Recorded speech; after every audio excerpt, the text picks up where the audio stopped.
Okay, so if you wanted to insert dates into Excel, then what you could do is you could just type them in manually like so.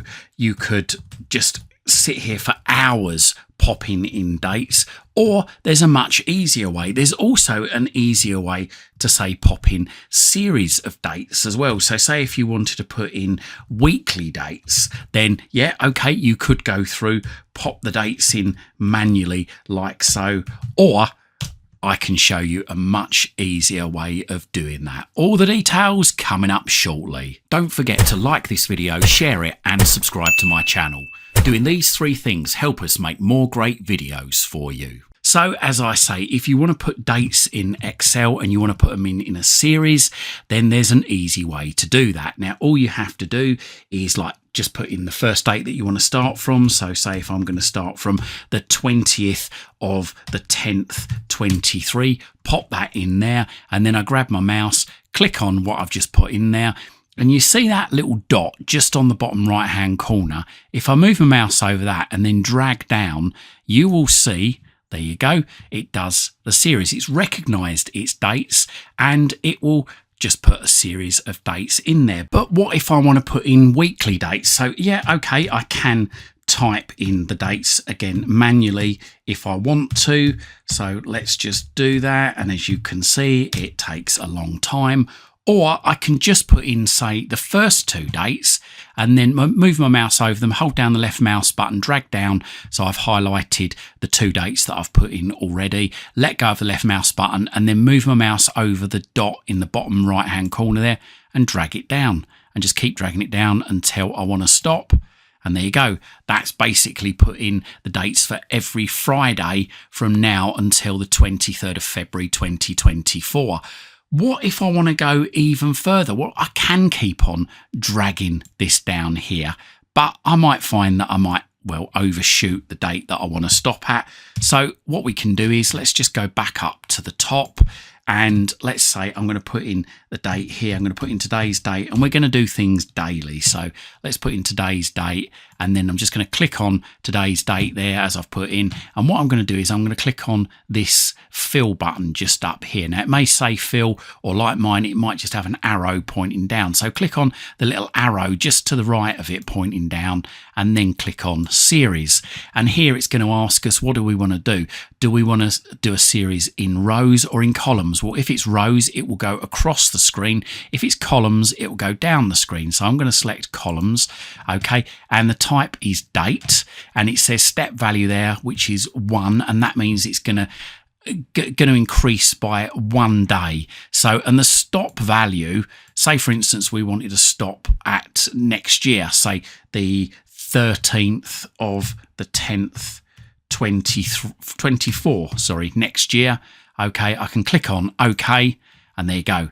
It'll fill those dates out right the way down the screen without us having to type them all in manually. And there you go, it stopped on the 13th of October 2024.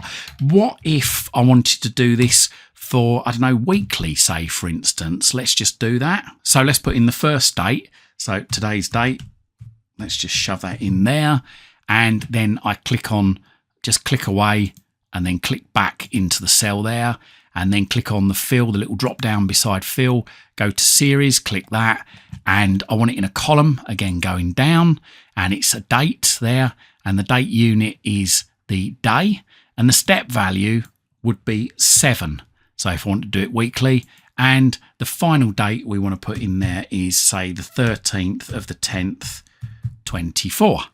So if I click on OK then, and there you go. It's filled out every Friday, say for instance, the date for every Friday, up until the closest to the 13th of October 2024. So what if instead of going down the screen, I want to go across the screen? So let's just do that. Let's just put today's date in there, click back in that cell, and then click on the little dot in the bottom right hand corner of the cell and drag across. And as you'll see, as I'm dragging across, that will put in the dates. Now, what happens if you get these hashes in there? So that means that the cell's not wide enough to display the dates. So I've just got to make the cell wider. Now, what if I wanted to make each of these cells wider? I could do it individually like I've just been doing, or I can hold down the control key, click on the letters at the top of each column, and then just move it across, and there you go on one of them, and it moves it across on the others and displays the date. I can also do this using the fill command, so I'll put in today's date.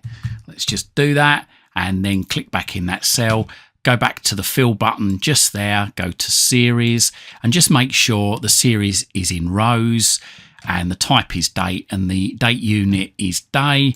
And let's just do, say for instance, up until again this time next year. So let's just put in next year's date and press an OK, and there you go. Okay, so as you'll see when we go across there, you've got all the dates, but as you can see here, some of them have got the hashes in them, the hashtags. So that means again the cell's not wide enough. So let's just go back. Let's just go to this little arrow in the top left hand corner of the cells there. That selects everything.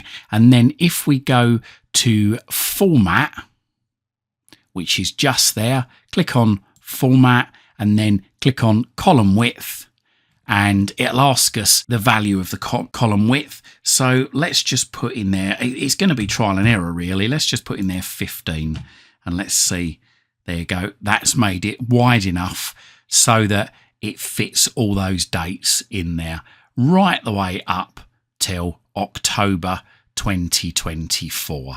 So there you go. You can also do the series, like I say, in weeks as well. So let's just do that. Let's just delete this lot out. And if I again type in today's date, let's just put that in there, and then click into that cell just there, go into the fill command there, and then series. And we're going to leave it in rows so it goes across the screen. Step value is going to be 7. And the stop value is going to be, say, the 20th of the 10th, 24. So this is going to put weekly dates in there. There we go, every Friday. So there you go. That guide showed you how you can quickly and easily work with dates in Microsoft Excel. If you like this video and you found it useful, please consider hitting that thanks button below and donating to this channel. Or if you're looking for a VPN, a Fire Stick, a Fire TV Cube, or Fire Stick accessories, then please consider looking at the links in the description down below. Buying, subscribing and donating to this channel really does help. It helps me to be able to dedicate more time into researching and bringing you these videos. And whilst you're at my YouTube channel, why not stick around? I've got thousands of other videos for you right here, right now, covering all sorts of subjects. Hopefully whilst you're here, you're going to find something to educate you, entertain you, amuse you, and maybe even save you some time and money.